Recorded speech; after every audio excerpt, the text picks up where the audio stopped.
مبسملا وحامدا ومصلیا ومسلمہ اما بعد۔ آج 20 سپٹمبر 2024 ہمارے واٹس ایپ چینل سنی جمیعت الاحناف میں یہ جو اسکین پیج میں نے بھیجا ہے، اس کے تعلق سے چند باتیں عرض کرنی ہیں۔ برادران اہل سنت، جیسا کہ آپ جانتے ہیں، ماہ ربیع النور شریف کی جب آمد ہوتی ہے تو ابلیس کے چیلے وہابی دیوبندی سنیوں کو کار خیر سے روکنے کے لیے طرح طرح کی باتیں کرتے ہیں، لاکھ جتن کرتے ہیں کہ سنی کسی طرح میلاد سے رک جائیں۔ ان کے ہزار بہانے ہوتے ہیں جس کا معقولیت سے ہر سال علماء اہل سنت تقریری و تحریری جواب دیتے ہیں، پھر بھی شیطان کے یہ چیلے باز نہیں آتے ہیں۔ اس میں سے ایک بھونڈا سا اعتراض یہ کہ چلیے آپ 12 کو عید میلاد منا رہے ہیں، لیکن 12 کو حضور کی ولادت ثابت نہیں ہے۔ تو اسی چینل میں اوپر میں نے مولوی اشرف علی تھانوی کی کتاب ارشاد العباد فی عید المیلاد کا اسکین پیج بھیجا تھا، جس میں اس نے لکھا ہے کہ جمہور کے نزدیک حضور علیہ السلام کی ولادت شریفہ 12 ربیع الاول ہی کو ہوئی ہے۔ پھر یہ عقل کے اندھے، شکل کے گندے، دیو کے بندے یہ چیخنے لگتے ہیں کہ چلیے مان لیا حضور علیہ السلام 12 ربیع الاول کو پیدا ہوئے تو وفات بھی تو اسی دن ہوئی۔ تو جس دن حضور علیہ السلام دنیا سے تشریف لے گئے، مدینے میں ماتم پسرا ہوا تھا، صحابہ کی حالت غیر تھی، صحابہ دھاڑیں مار مار کے رو رہے تھے، اور تم کیسے عاشق ہو کہ حضور کا میلاد مناتے ہو وصال والے دن؟ یہ بھی ایک بہت بڑا جھوٹ ہے،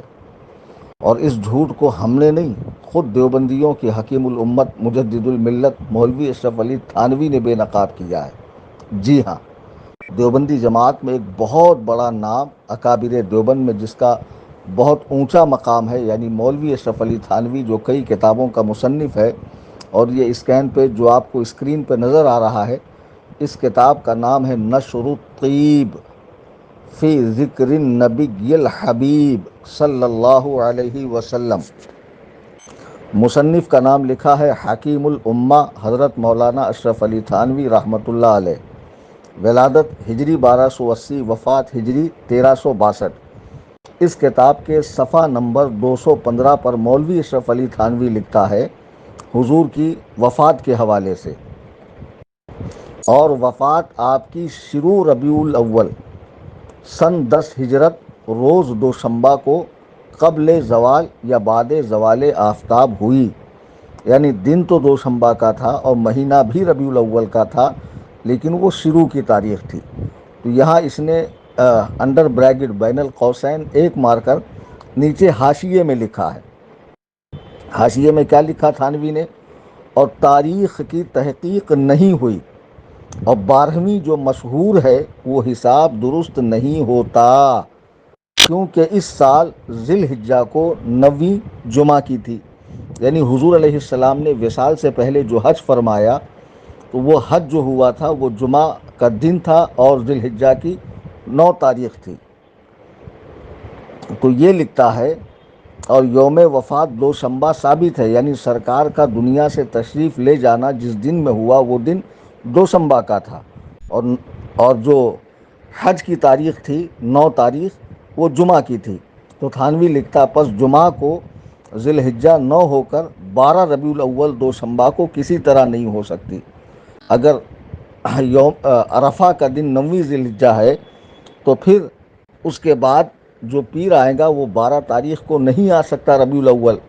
کے مہینے میں۔ یہ مولوی اشرف علی تھانوی دیوبندیوں کو لکھ رہا ہے، تو کالے منہ والے دیوبندیوں کو مکھی کے پیشاب میں ڈوب کر مرنا چاہیے، جو سنیوں کو کار خیر سے روکنے کے لیے طرح طرح کے بہانے کرتے ہیں۔ اور یہ صرف مولوی اشرف علی تھانوی نے ہی نہیں لکھا ہے، بلکہ دیوبندی جماعت کا بہت مشہور عالم اس وقت کا مولوی تقی عثمانی، اس کا باپ مولوی شفیع عثمانی دیوبندی، وہ اپنی کتاب سیرت الانبیاء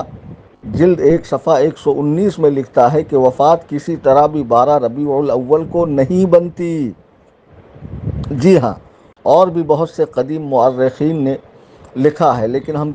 دیوبندیوں کے ہی حوالے یہاں پیش کر رہے ہیں۔ اسی طرح مولوی شبلی نعمانی دیوبندی اور مولوی سید سلمان ندوی نے سیرت النبی میں تفصیلی بحث کر کے یہ ثابت کیا ہے کہ حضور علیہ السلام کا جو وصال ہوا ہے وہ یکم ربیع الاول، یعنی ربیع الاول کی 1 تاریخ کو ہوا ہے، نہ کہ 12 تاریخ کو ہوا ہے۔ اب مان لیجئے کہ اگر حضور علیہ الصلوۃ والسلام 12 تاریخ ہی کو دنیا سے تشریف لے گئے، مان لیجئے، تو جب ہم ماہ محرم میں امام عالی مقام سیدنا امام حسین رضی اللہ تعالیٰ عنہ کے غم میں آنسو بہاتے ہیں، اس غم کی تو شریعت میں اجازت ہے کہ جب واقعات کربلا کو سنتے ہیں اور امام پاک کے حوالے سے جب واقعات بیان ہوتے ہیں تو ہماری آنکھیں بہنے لگتی ہے۔ تب دیوبندی آ کر کہتا ہے کہ اسلام میں کسی بھی مرنے والے کا غم 3 دن سے زیادہ منانا جائز نہیں، جو دنیا سے جا چکا ہے، فوت ہو چکا ہے، وصال کر چکا ہے۔ تو پھر یہی اصول تمہیں حضور علیہ الصلوۃ والسلام کے وقت یاد کیوں نہیں آتا کہ سرکار کو دنیا سے پردہ فرمائے ہوئے کئی 100 سال ہو گئے،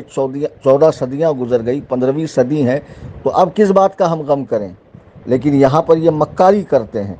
حالانکہ اسلام میں واقعی کسی بھی دنیا سے جانے والے کا غم سوگ 3 دن سے زائد منانا جائز نہیں ہے۔ ہاں، مرنے والے کی بیوی جو ہے وہ 4 ماہ 10 دن اس کا سوگ منائے گی، اس کی عدت کریں گی، وہ غم کریں گی، لیکن دیگر کو اس کی اجازت نہیں ہے۔ جیسا کہ آپ اس سلسلے میں احادیث دیکھیں، بخاری حدیث نمبر 1281، مسلم حدیث نمبر 2730، ابو داؤد شریف حدیث نمبر 1954، ترمذی شریف حدیث نمبر 1116، سنن نسائی حدیث نمبر 3443، ابن ماجہ حدیث نمبر 2072۔ اور پھر حضور علیہ الصلوۃ والسلام جو دنیا سے تشریف لے گئے وہ ایک مقصد کے لیے تشریف لائے، اور جب اللہ کا دین آپ نے امت میں عام فرمایا، صحابہ کو اس کا امین بنایا، مبلغ بنایا، پھر ملک الموت نے آپ سے اجازت طلب کی روح اقدس قبض کرنے کے لیے۔ جب آپ نے اجازت مرحمت فرمائی تب آپ اپنی مرضی سے اپنے رب سے شرف لقاء کے لیے تشریف لے گئے۔ آنے واحد کے لیے حضور علیہ الصلوۃ والسلام پر موت کا قانون واقع ہوا، پھر ان کی مبارک زندگی دنیاوی زندگی سے بڑھ کر ہے، اور یہ میں نہیں کہہ رہا، یہ تو ہمارا عقیدہ ہے ہی۔ یہ عقیدہ دیوبندیوں کی مشہور کتاب المحنت علی المفنس صفحہ 38 پر آپ جا کر دیکھیں کہ وہ لکھتا ہے، یاد رکھیں کہ آپ حضور علیہ الصلوۃ والسلام کو صرف موت کا مزہ چکھایا گیا اور وہ آپ کی شان کے لائق تھا، پھر آپ کی زندگی دنیاوی زندگی سے بڑھ کر ہے۔ تو جب حضور علیہ الصلوۃ والسلام اپنی قبر انور میں زندہ ہیں تو پھر ہم غم کس بات کا کریں؟ اور پھر غم کرنا بھی ہو تو 3 دن سے زائد کی اجازت نہیں ہے، جبکہ یہاں 15 صدیاں گزر چکی ہیں۔ اور پھر یہ کہ 12 ربیع الاول شریف کو حضور علیہ الصلوۃ والسلام کا وصال ثابت ہی نہیں ہے۔ حضور علیہ الصلوۃ والسلام کا وصال مبارک 1 ربیع الاول کو ثابت ہے، اور جیسا کہ تمہارے مولوی اشرف علی تھانوی اور دیگر علماء نے لکھا۔ برادران اہل سنت سے میری گزارش ہے کہ اس چینل میں زیادہ سے زیادہ لوگوں کو آپ جوڑیں۔ کم علم سنی بھائی بہن جو بہکاوے میں وہابی، دیوبندی، غیر مقلدوں کی، رافضیوں کی باتوں میں آ کر اپنے مسلک حق کو چھوڑ دیتے ہیں اور ان کے پیچھے چلنے لگتے ہیں، ایسے دوستوں کو جوڑیں، انہیں سمجھائیں کہ اس چینل میں آنے والی پوسٹ کو پڑھا کریں اور آڈیو کو سنا کریں، اس سے تمہارے علم میں اضافہ ہوگا، اور یہاں ہر بات باحوالہ مستند کہی جاتی ہے، جو بھی بھیجا جاتا ہے وہ ثابت ہوتا ہے۔ اور ایک عالم دین کا ایک مناظر کا گروپ ہے، اس میں رہ کر وہ ہمارے سنی بھائی جو سوشل میڈیا پہ ایکٹیو رہتے ہیں اور وہابی دیوبندیوں سے بحث کرتے ہیں، ان کو بھی یہاں سے ہتھیار ملیں گے۔ زیادہ سے زیادہ اس چینل سے لوگوں کو جوڑیں، اسے اہل سنت و جماعت مسلک اعلیٰ حضرت کا سب سے بڑا چینل بنائیے، اور انشاءاللہ اس چینل سے یکے بعد دیگرے تمام فرقہائے باطلہ کا کھلا آپریشن ہوگا۔ اور جن کو بھی مناظرہ کرنا ہو عدنان حنفی کے نمبر پہ رابطہ کریں، میرے گھر کا ایڈریس پوری دنیا کو معلوم ہے، یہاں آ کر مناظرہ کیا جا سکتا ہے۔ چینل سے جوڑنے کے لیے آپ دوستوں کے واٹس ایپ کو کھولیں، اپڈیٹ میں جائیں، اوپر سرچ کا بٹن ہے، سنی ٹائپ کریں، سنی جمعیت الاحناف لکھا آئے گا، اس پر کلک کریں، فالو کو دبائیں، بیل آئیکن کو دبائیں، انفو میں جا کر فارورڈ میں سے آپ چینل کی لنک دیگر دوست احباب کو بھیج سکتے ہیں، اسٹیٹس پہ رکھ سکتے ہیں۔ اس طرح اس چینل کو آپ بڑے سے بڑا چینل بنائیے، انشاءاللہ الرحمن۔ اس چینل سے تمام فرقہائے باطلہ کی پول قرآن و حدیث کی روشنی میں کھولی جائیں گی، اور ان کی کتابوں سے ہی ان کے چہروں سے نقاب ہٹایا جائے گا، اور اہل سنت کے صحیح عقائد اور معمولات اور عبادات جو بھی ہیں انشاءاللہ الرحمن قرآن و سنت سے اس کی تائید یہاں پیش کی جائے گی۔ اللہ تبارک و تعالی ہم سب کو اہل سنت و جماعت یعنی مسلک اعلیٰ حضرت پر استقامت نصیب فرمائے، آمین ثم آمین۔